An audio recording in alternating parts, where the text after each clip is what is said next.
Bien, bonjour à tous. Bienvenue à ce webinaire qui est co-organisé par Sonic Wall et Informatique News. Donc je me présente, je suis Guy Hervier, rédacteur en chef de Informatique News, et nous avons le plaisir, comme présentateur de Sonic Wall, d'avoir Sylvain Stahl, qui est Sales Account Manager de Sonic Wall. Le titre du webinaire, donc vous pouvez le voir, c'est PME ETI, comment faire face aux nouvelles menaces en matière de cybersécurité. Alors, juste un point d'organisation. En fait, après une courte introduction que je vais faire, je laisserai la parole à Sylvain Stahl qui fera une présentation. Et vous aurez la possibilité de poser vos questions au fur et à mesure dans la fenêtre qui est sur votre écran. Et je répercuterai toutes vos questions en fin de présentation à Sylvain Stahl pour des facilités de compréhension et d'organisation. Alors, maintenant, si je reviens au titre du webinaire, donc finalement, PME ETI, pourquoi on se cible sur ces deux types d'entreprises? En fait, la raison est relativement simple, c'est que finalement, aujourd'hui, dans un contexte où la cybersécurité est un problème qui concerne tout le monde, les PME et les ETI sont attaqués de la même manière et autant que les grandes entreprises. Mais à la différence de ces dernières, elles n'ont pas la plupart du temps des ressources à la fois financières et humaines en compétences à consacrer à la sécurité. Et parfois même, elles n'ont tout simplement pas de RSSI. Donc on voit bien que il faut une approche particulière pour répondre, je dirais, aux besoins et aux demandes des TPME. Alors, si je reprends des rapports sur la sécurité, on en a quasiment toutes les semaines. Et donc, je prendrai juste l'exemple de celui qui a été publié par Europol la semaine dernière, à l'occasion d'une réunion entre Europol et Interpol qui se tenait à Singapour. Et le titre du rapport était relativement parlant puisque c'était 15 façons d'être la prochaine victime de la cybercriminalité. Donc on comprend bien que finalement la cybersécurité n'est pas un problème monolithique, mais il y a tout un foisonnement de créativité. D'ailleurs, le terme créativité est utilisé dans le rapport qui mentionne donc on est dans un contexte où les menaces augmentent régulièrement, hein, elles ne diminuent certainement pas, et donc le rapport parle de nouvelles techniques créatives pour cibler leurs victimes à un rythme sans précédent. Et donc, si on prend par exemple les malwares, on a une augmentation donc de plus de 100% par rapport à 2017. Donc, je crois que les chiffres sont relativement clairs. Et la directrice d'Europol, Catherine De Boll, déclare à l'occasion de ce rapport que les cas de cybercriminalité sont de plus en plus complexes et sophistiqués. Et donc, si on revient à la cible qui est concernée des PME, PMI, sophistiquées, ça veut dire que il faut en face des solutions qui soient relativement simples pour ces entreprises à mettre en œuvre. Alors, on a le volume de malware, donc on vient de voir un doublement par rapport à 2017. Le ransomware, c'est pas mieux, hein, puisqu'on est à plus de 230% par rapport à 2017. Donc, on voit bien que ça augmente dans des proportions qui sont absolument considérables. Et puis il y a un troisième phénomène qu'on peut mentionner, qui est que dans les échanges qui transitent sur les réseaux et sur Internet, principalement, on a de plus en plus l'utilisation de sessions cryptées de type SSL, TLS, qui rendent évidemment la détection plus compliquée qu'auparavant. Donc c'est dans ce contexte que je vais laisser la parole à Sylvain Stahl. Donc je rappelle PME PMI et ETI. Donc ETI, on est des entreprises de 500 à 5000 personnes. Donc on a déjà des entreprises un peu plus étoffées, mais on rappelle bien que ce contexte de sécurité les concerne tout autant que les grandes entreprises, mais elles n'ont peut-être pas les ressources pour y faire face. Et donc c'est vrai, le contexte général dans lequel on a voulu placer ce webinaire. Et donc maintenant, je vais laisser la parole à Sylvain Stahl pour nous faire sa présentation. Sylvain, c'est à vous. Merci. Je pense que vous devez voir mon écran. Oui. Donc, bonjour à tous. Donc, moi, je m'appelle Sylvain Stahl et je travaille chez Sonicall et je suis basé effectivement sur le territoire France. Une première partie pour compléter cette introduction, c'est que chez Sonicall, on a la chance d'avoir un réseau de capteurs un peu partout dans le monde. C'est nos clients. En l'occurrence, on a 1 million de firewalls aujourd'hui en production dans le monde. Et ce réseau-là nous permet plusieurs choses. Il nous permet effectivement de partager les menaces et les moyens de protection qu'on va mettre en face, mais surtout, il nous permet de bénéficier d'un réseau de capteurs pertinents sur les tendances, en l'occurrence, qu'est-ce qui se passe chez nos clients. Alors, pour essayer de vous donner une visibilité plus complète, on a sorti quelques statistiques sur aujourd'hui les dernières menaces qu'on a pu constater sur l'année 2018. Quelque chose qui a été évoqué effectivement par Guy Hervier en introduction concerne les attaques de malware où effectivement on avait constaté une légère augmentation l'année dernière, à peu près 9% sur l'année 2017. Par contre, sur l'année 2018, eh bien, on a constaté donc sur le premier semestre de cette année, donc de janvier à juin, une croissance qui a été doublée puisqu'on est passé de 3 milliards d'attaques de malware à plus de 6 milliards. Donc, je vous confirme qu'aujourd'hui, le malware, c'est un des gros sujets qui préoccupe nos clients, qui préoccupe les sociétés de manière générale et qui est en forte croissance et en forte tendance sur cette année 2018.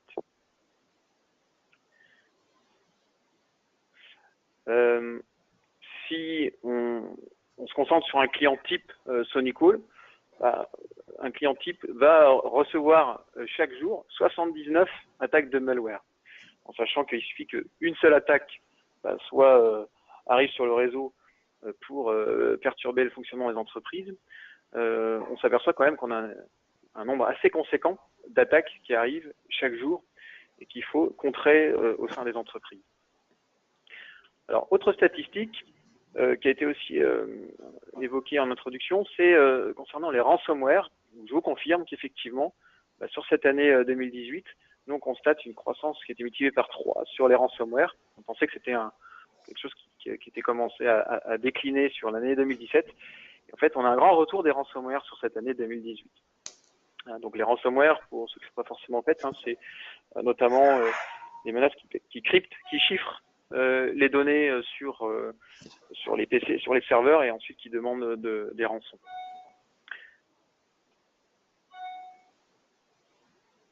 Alors, autre phénomène où effectivement qu'on a pu mesurer, c'est 70% des connexions Internet sont chiffrées en TLS et SSL cette année.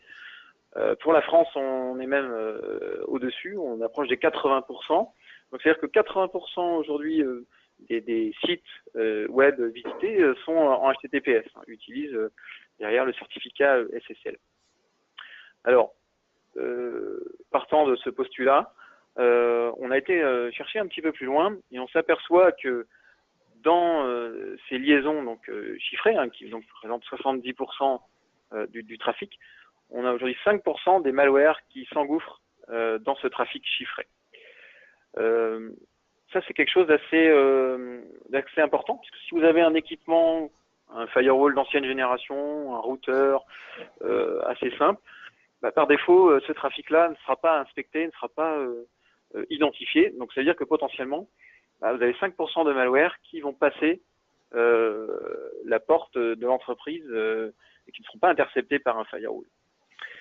Alors aujourd'hui, les clients, on s'aperçoit que là-dessus, il y a un gros travail à mettre en place, puisqu'on a dans le monde à peu près 5% des clients qui ont déployé cette fonctionnalité d'inspection des flux chiffrés SSL sur leur firewall. Enfin, dernière tendance qu'on voulait remonter, c'est un client type SonyCool, sur 6 mois, va avoir environ 2000 attaques de phishing. Donc les attaques de phishing sont les attaques qui passent en provenance de la messagerie.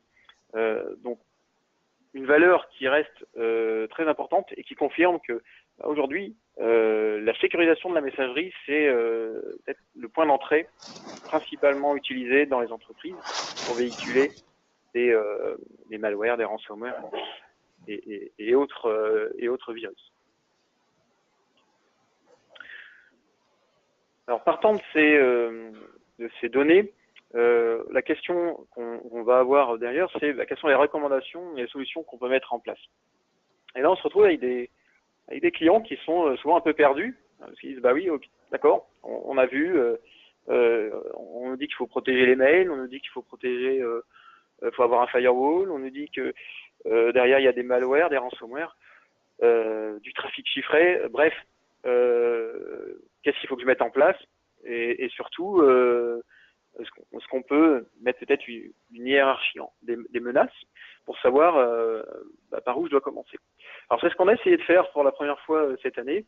On va vous donner des statistiques précises sur finalement l'ampleur des menaces pour un client type. Donc la première menace qu'on a évoquée ensemble, c'est effectivement la messagerie. On s'aperçoit que un client type reçoit, non pas par jour, pardon, reçoit 2000 attaques de phishing en moyenne sur 6 mois. Donc, pour se sécuriser par rapport à ça, il va falloir protéger la messagerie. Donc, que ce soit de la messagerie chez vous, donc c'est-à-dire sur un serveur Exchange ou autre, ou une messagerie hébergée type Office 365.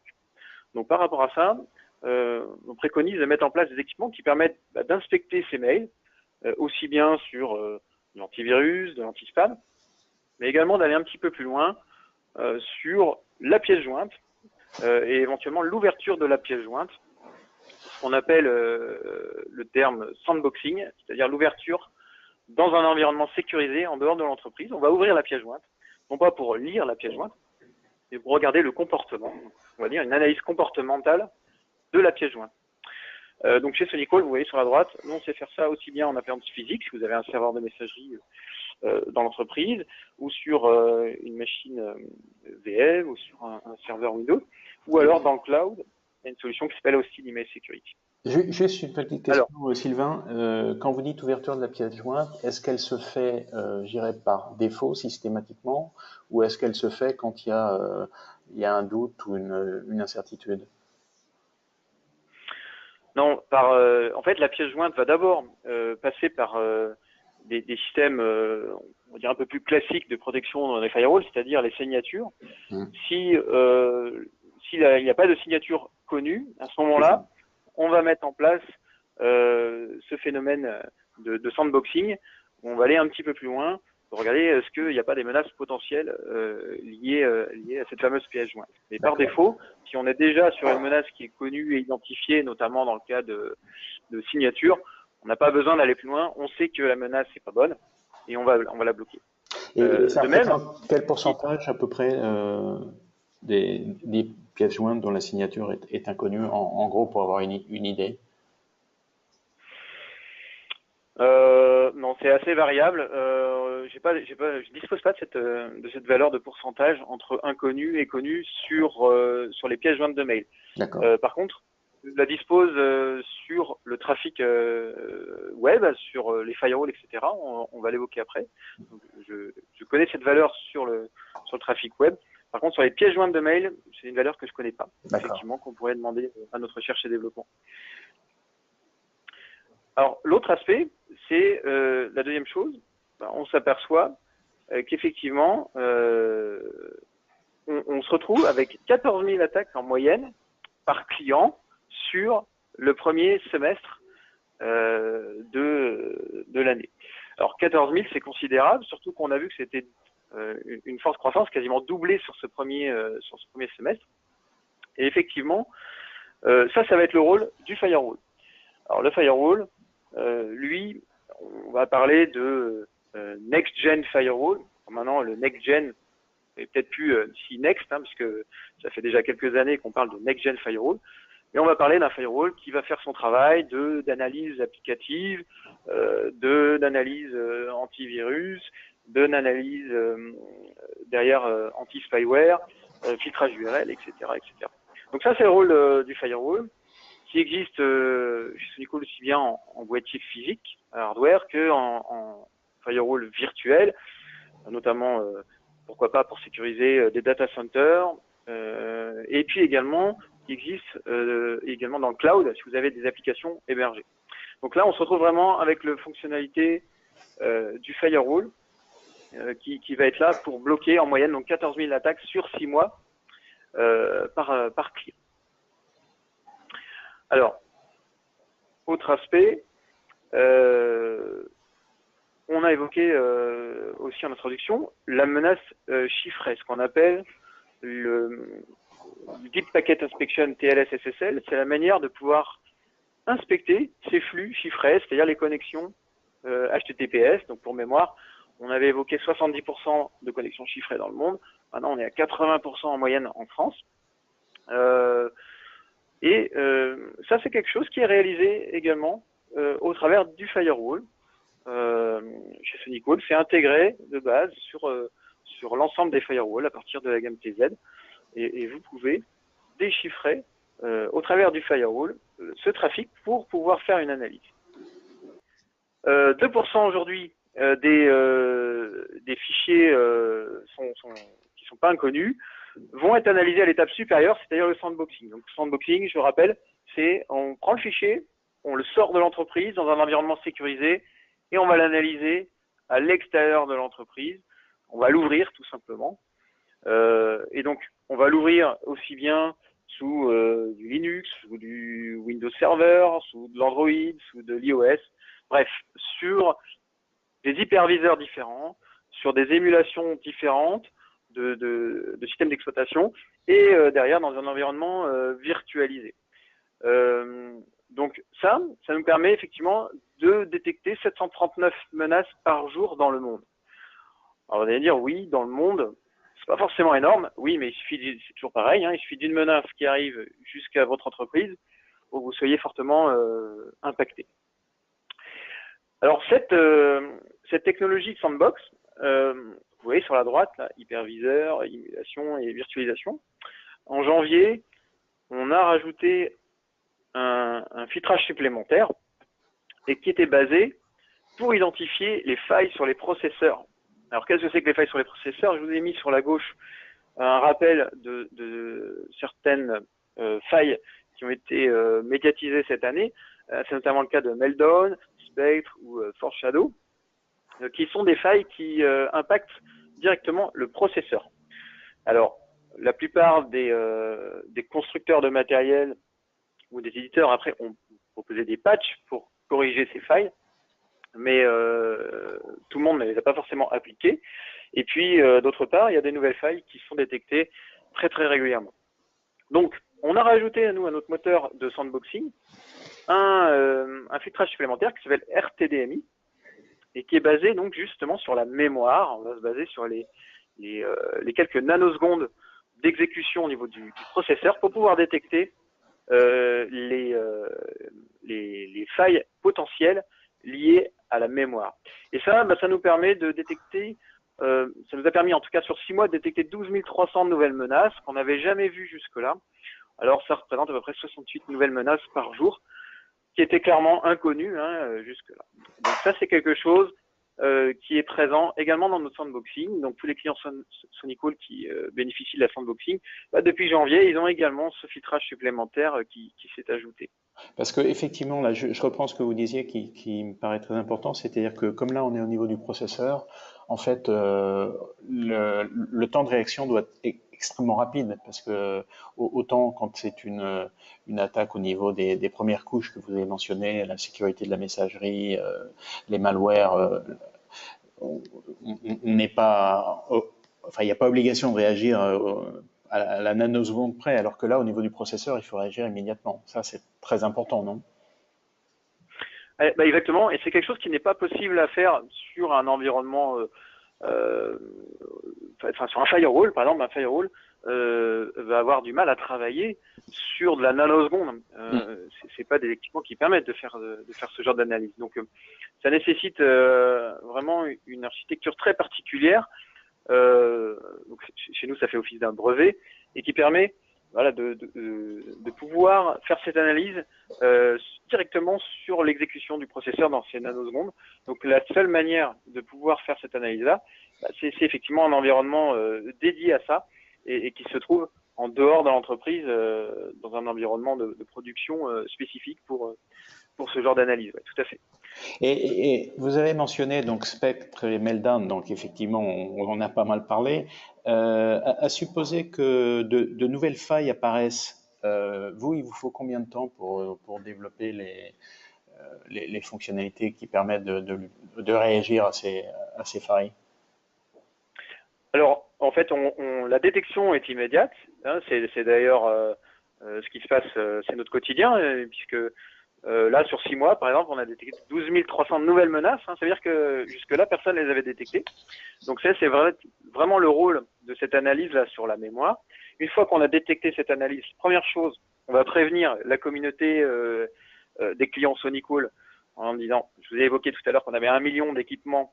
Si vous êtes client SonyCool, à ce moment-là, automatiquement, vous bénéficiez de cette alerte qui va être diffusée jusqu'à votre équipement en disant, attention, si on a ce genre de fichier qui arrive, on sait que derrière il y a une menace, donc on l'exclut, et c'est même pas la peine de l'analyser, on sait qu'il est pas bon. Et en parallèle, on va faire ensuite une signature pour pouvoir alimenter les menaces similaires. Généralement, chez nous, les signatures sont faites en moins de 24 heures. D'accord.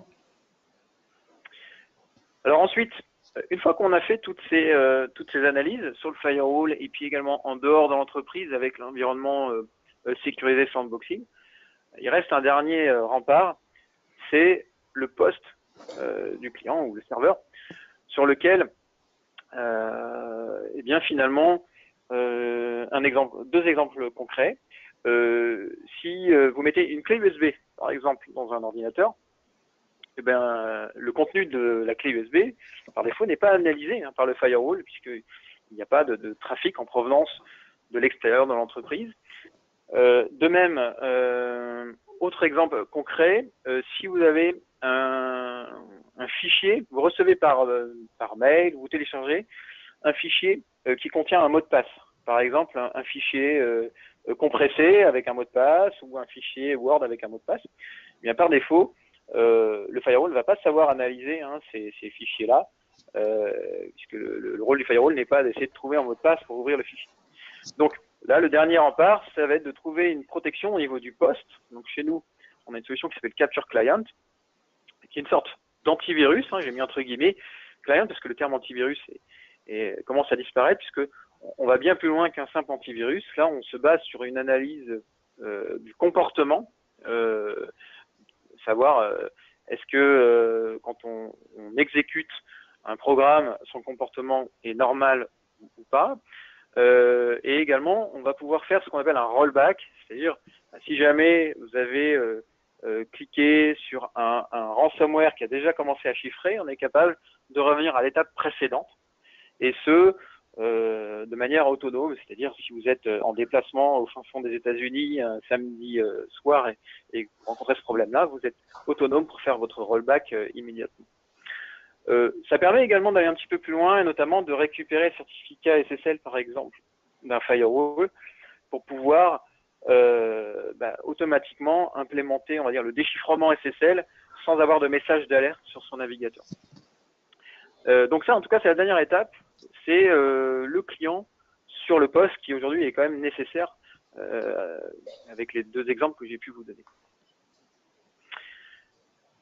Alors, pour finir, quelques données sur SonyCool. Tout d'abord, vous rappelez que nous, on existe depuis quelques années déjà, puisqu'on a 27 années d'expertise. Je ne sais pas ce que vous faisiez en 1991, mais moi, je peux vous garantir que vis-à-vis de l'Internet, il s'est passé un petit bout de chemin. Et on était déjà présent dans les années 90. On travaille uniquement avec des partenaires dans le monde entier. On a 26 000 revendeurs.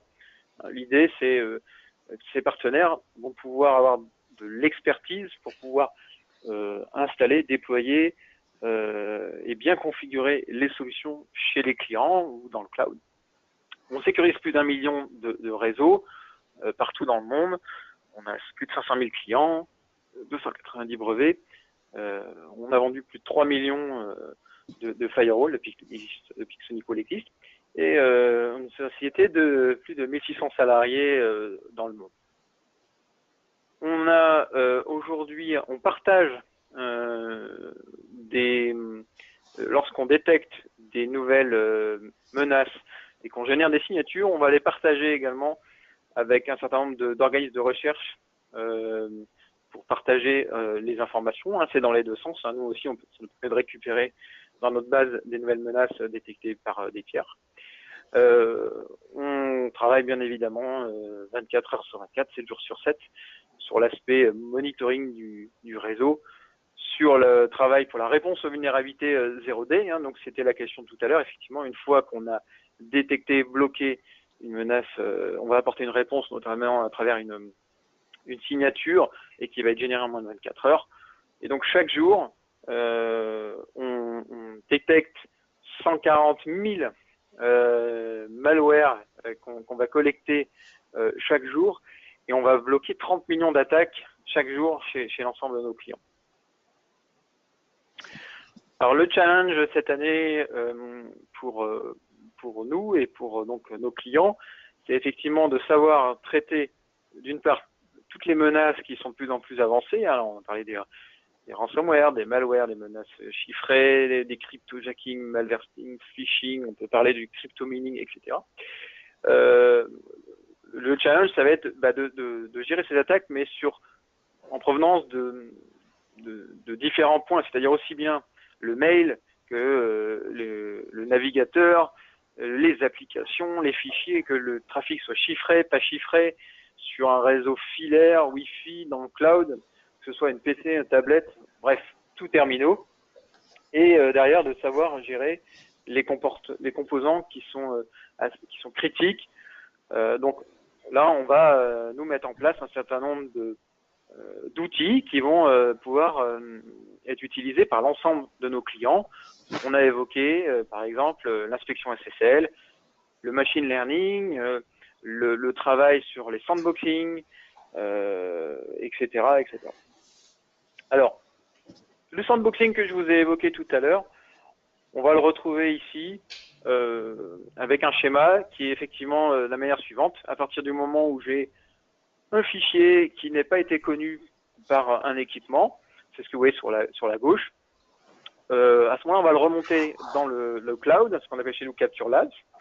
On va avoir du machine learning, c'est-à-dire l'apprentissage machine par rapport au comportement, une analyse derrière. Alors, c'est là qu'on va identifier si on a déjà des malwares qui sont connus, type ransomware Loki, type ransomware WannaCry ou Trojan Spartan. On n'a pas besoin d'aller plus loin. On sait tout de suite qu'on est sur un fichier malicieux et on va le bloquer et prévenir l'utilisateur. Si par contre ce fichier est toujours pas connu, on va passer ensuite sur les analyses qu'on a vues tout à l'heure dans la sandboxing, c'est-à-dire A, B, C, D, hyperviseur, émulation, virtualisation, mémoire, et ce de manière simultanée, c'est-à-dire pour pas avoir de ralentissement, on lance directement l'analyse sur ces 4 aspects. Si on s'aperçoit qu'il y a une menace, on va vous bloquer le fichier, prévenir la communauté. Si par contre tout va bien, on va à ce moment-là libérer le fichier qui va arriver jusqu'à vous. Donc SonicWall, aujourd'hui, c'est un acteur de sécurité global qui va permettre de travailler aussi bien sur le firewall, le Wi-Fi, la partie mobilité, la sécurisation du mail, du cloud ou de l'Internet des objets. Et donc tout ça va converger vers une plateforme unique qui s'appelle chez nous Capture Cloud Platform.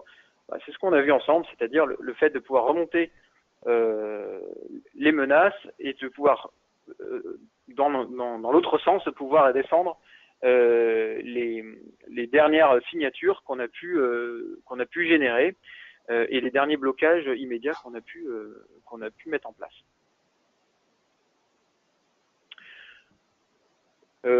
Sonico est une société qui est en pleine croissance. Je vais vous donner quelques éléments. On a fait en moins de 10 mois plus de 160 millions de nouvelles lignes de code pour développer des nouvelles solutions.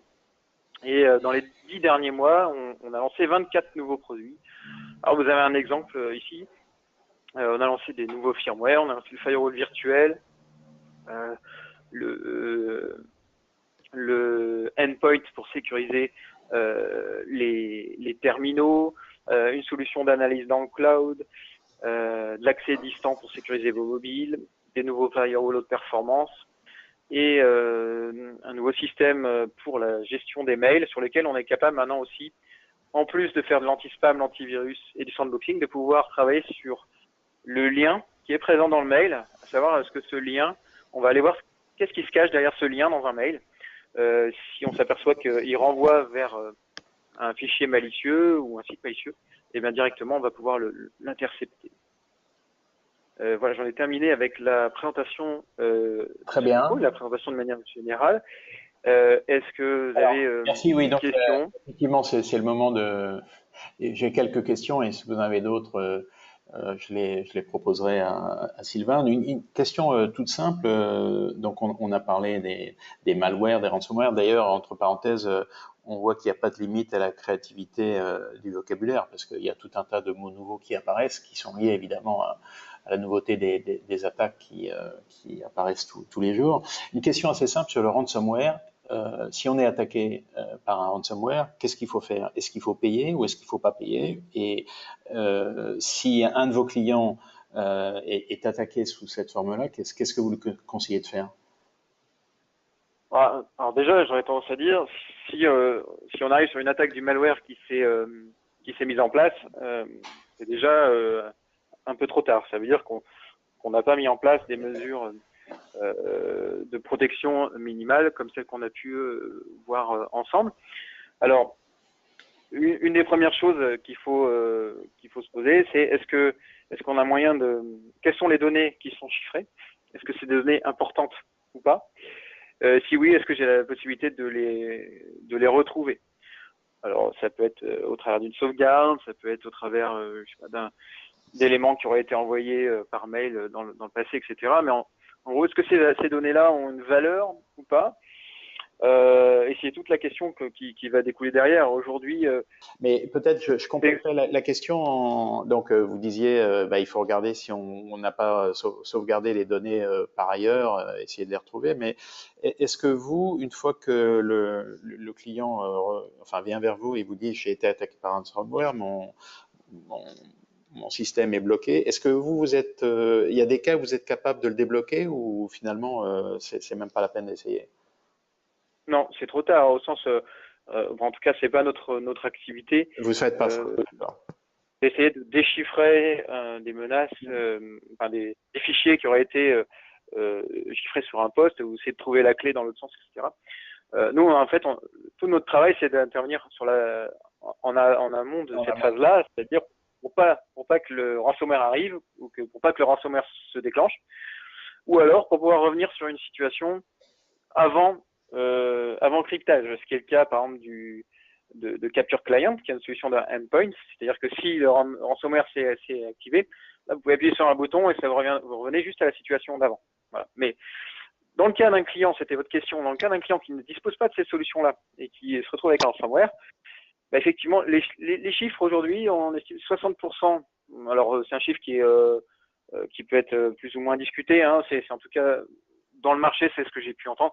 On a à peu près 60% des demandes de rançon qui aboutissent. Alors, ça veut dire qu'il y a 40% des demandes de rançon qui n'aboutissent pas. Voilà, c'est tout l'enjeu du ransomware. Hein. Si les pirates ne déchiffraient jamais les fichiers, plus personne ne paierait. Exactement. Donc aujourd'hui, 60% des fichiers sont payés. Alors, bien évidemment, le discours officiel, qui est notamment le discours aussi des organismes de sécurité en France, que ce soit la gendarmerie ou la police, etc., c'est de ne pas payer les demandes de rançon. Ça, voilà, ça c'est le discours officiel. Dans la réalité, voilà ce qui se passe. Si vous avez perdu toutes vos données et que vous n'avez pas de possibilité de les retrouver parce que vous n'avez pas fait de sauvegarde ou autre, voilà aujourd'hui la situation, 60% du déchiffrement après rançon. D'accord, donc en fait, on peut faire rapidement un calcul économique en disant si vraiment j'ai besoin de ces données, elles sont vitales pour moi, bah, je paye en espérant que je serai dans ces 60%. Je vois pas ce qu'on peut faire de plus, quoi. Personne vous encouragera à payer, mais c'est effectivement aujourd'hui le quotidien des clients qui se pose la question. C'est pour ça que je pense que le premier point, c'est de se dire si j'en suis arrivé à cette étape-là, c'est peut-être de se dire quelle est la valeur de ces données ou quel est le temps que je dois passer pour refaire ces données. Si c'est une journée de travail, c'est pas la même chose que si c'est 5 ans de travail. En tout cas, l'objectif, c'est surtout de travailler en amont pour éviter que cette phase-là arrive. Donc, ça peut être des bonnes pratiques, ça peut être de la sauvegarde, et puis ça peut être ensuite par la mise en place de solutions de sécurité, comme on a évoqué. Ok. Une autre question sur vos solutions. Donc, vous avez parlé tout à l'heure d'un côté d'appliance et de l'autre de solutions sous forme cloud. Est-ce que comment ces choses-là évoluent? C'est-à-dire, est-ce que on va clairement vers une tendance sur le cloud ou est-ce que finalement, dans ce contexte de PME, PMI, ETI, est-ce qu'on reste encore au niveau de l'appliance et quand c'est sous forme de cloud, est-ce qu'on est dans un modèle de souscription? Alors aujourd'hui, je pense qu'on commence à avoir un mélange, c'est-à-dire que dans les sociétés, les entreprises vont avoir une partie de solutions pour sécuriser leur réseau, avec pour l'occasion des solutions type des firewalls qui sont installées directement chez le client. Par contre, on a de plus en plus de clients qui utilisent des applications qui sont hébergées dans le cloud. Donc, la question de la sécurisation de ces données dans le cloud est effectivement d'actualité. Donc, on a finalement deux aspects. C'est-à-dire, il faut sécuriser d'un côté le réseau où j'ai les collaborateurs avec le réseau local, les postes, le serveur, etc. Et puis également sécuriser les applications qui sont situées dans le cloud. Alors, l'intelligence de filtrage pour pouvoir bloquer les menaces, c'est effectivement des licences qui vont avoir un système soit d'abonnement annuel, ça c'est souvent présent pour les firewalls par exemple chez les clients, soit directement d'abonnement annuel ou mensuel quand c'est dans le cloud, avec des modèles par exemple qui sont également présents chez AWS ou Azure. Une question là, donc j'essaie de la synthétiser. En gros, c'est au niveau de la protection, par quoi il faut commencer? Par quoi, qu'est-ce qu'il faut sécuriser en premier? Je crois que vous avez, dans votre présentation, vous avez dit que finalement la première couche là, c'était la messagerie, c'était le. Mais est-ce qu'il y a une espèce de trajectoire qui est relativement normalisée ou est-ce que c'est un peu au cas par cas? Et en termes de coût, qu'est-ce que ça a comme incidence? Alors effectivement, le premier point à protéger, c'est le mail. Là, pareil, on a des études qui indiquent entre 40 et 60% des menaces qui arrivent par le mail. Donc c'est quand même considérable. Donc il y a un coût de protection de la messagerie qui est ramené qui est basé selon la boîte mail, le nombre de boîtes mail et la durée et les types de filtrage que vous pouvez mettre en place. Donc ça c'est en fonction des approches. Si c'est chez un serveur de messagerie qui est basé chez le client ou hébergé, ça va être un peu le même système. C'est un coût mensuel.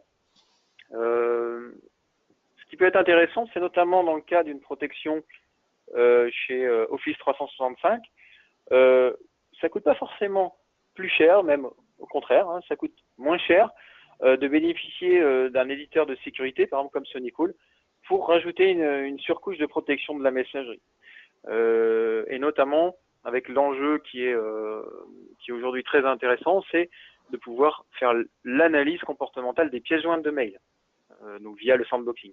Ça, c'est quelque chose qui va ramener vraiment une réelle valeur chez les clients en termes de sécurisation, et qui est une option qui est proposée en tout cas de manière moins chère qu'un Microsoft par exemple peut le proposer. Donc première étape, c'est effectivement la messagerie, oui, tout à fait. Et deuxième étape, donc la sécurisation du réseau avec le firewall.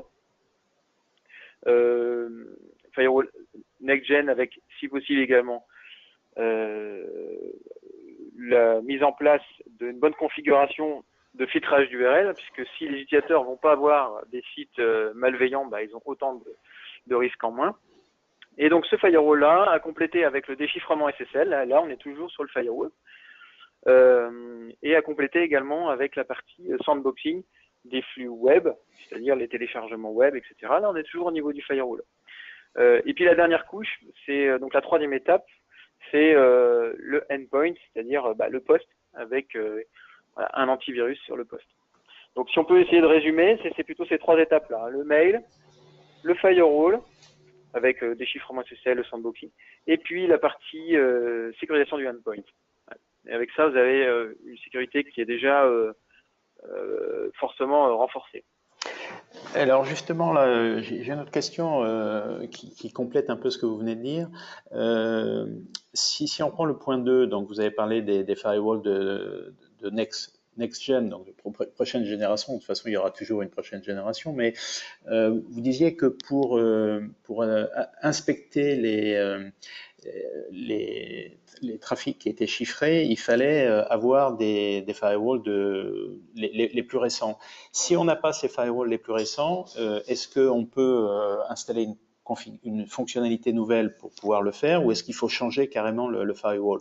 Et je suppose que quand on a une solution cloud, à ce moment-là, l'évolution est plus facile. Alors, effectivement, aujourd'hui, l'inspection des flux HTTPS, dans ce qu'on appelle DPI SSL, c'est quelque chose qui va énormément solliciter les performances d'un firewall. Donc, si vous avez un firewall qui est relativement ancien, il est fort probable qu'à l'époque, le déchiffrement SSL était une fonctionnalité qui n'existait pas.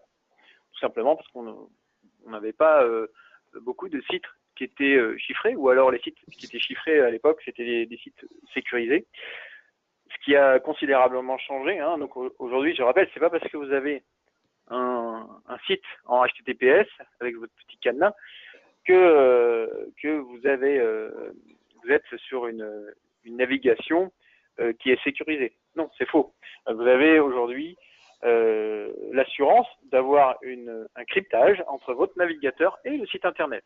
On peut dire que quelque part, personne au milieu peut intercepter les données et voir ce qui se passe. Mais par contre, les données en elles-mêmes, est-ce qu'elles sont sécurisées? Pas forcément, on ne sait pas. Donc c'est tout l'enjeu du déchiffrement SSL, hein, c'est de faire cette analyse-là.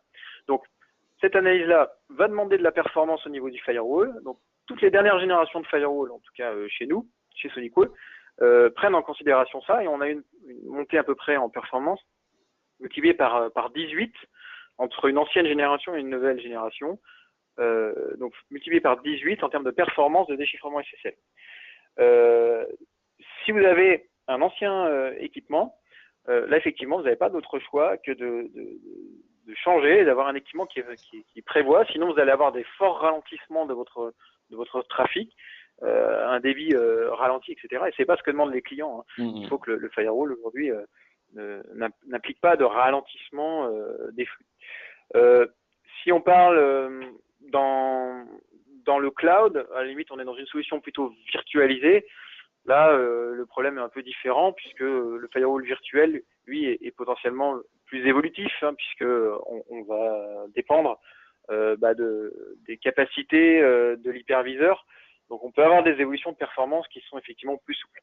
Mais chez les clients, si vous avez un boîtier d'ancienne génération, il est fort probable qui ne permettent pas le déchiffrement SSL, ou s'il le permet avec des performances moindres, ça vous risque effectivement d'avoir un ralentissement du trafic. Donc les seules solutions, c'est de partir sur une nouvelle génération.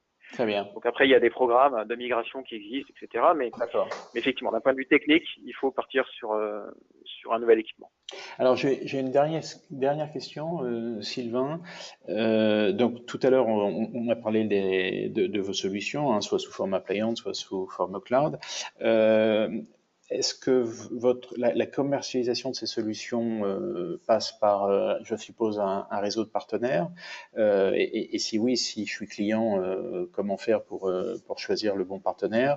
Et éventuellement, si on a dit qu'on était dans un contexte de PME ETI, parfois des entreprises qui parfois n'ont pas les ressources nécessaires pour gérer toutes ces questions de sécurité. Est-ce que vous ou vos partenaires proposez des services managés qui prennent en charge la sécurité? Oui, alors effectivement, premier point, on travaille uniquement avec des partenaires qui sont présents un peu partout en France. Donc, en tant que client, si vous êtes intéressé par nos solutions, vous pouvez demander à votre prestataire informatique s'il est capable de commercialiser du SonicWall. S'il n'est pas capable, il peut se rapprocher de nous avec grand plaisir. Nous, on cherche toujours des nouveaux partenaires et on pourra accompagner votre prestataire dans cette question-là.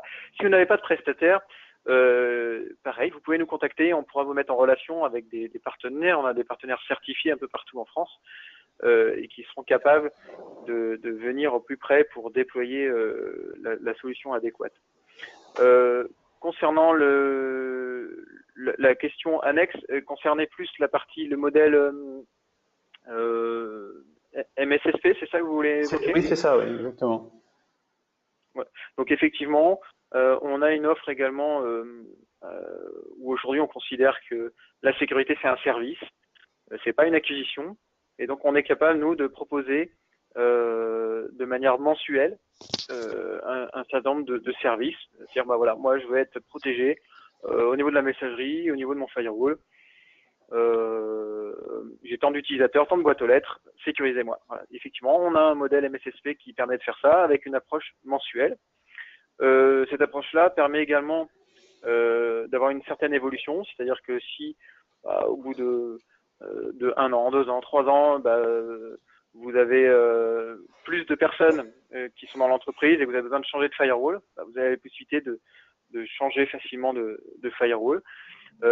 Également, si on a des nouvelles innovations qui arrivent avec des nouveaux firewalls, vous avez aussi la possibilité de changer dans la durée votre équipement.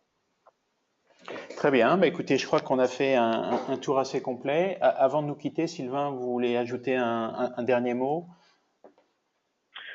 Moi, je reste à la disposition des participants. Vous trouverez mes coordonnées sur la droite. Je ne sais pas si on voit encore mon écran. En tout cas, vous avez mes coordonnées qui sont présentes. Je suis à votre disposition. Et également, on vous enverra à l'issue de ce WebEx un rapport détaillé des menaces qu'on a édité sur ce qu'on appelle chez nous le rapport intermédiaire, c'est-à-dire sur les 6 premiers mois de l'année. Je vous ai présenté les chiffres principaux, mais on va un petit peu plus loin dans ce rapport-là et on va vous l'envoyer également par mail. Et en tout cas, moi, je suis à votre disposition si vous avez besoin de poursuivre l'échange. Très bien, bah écoutez, donc Sylvain, merci beaucoup et puis merci à tous nos auditeurs et peut-être à une prochaine fois. Merci à tous, au revoir. Merci, au revoir.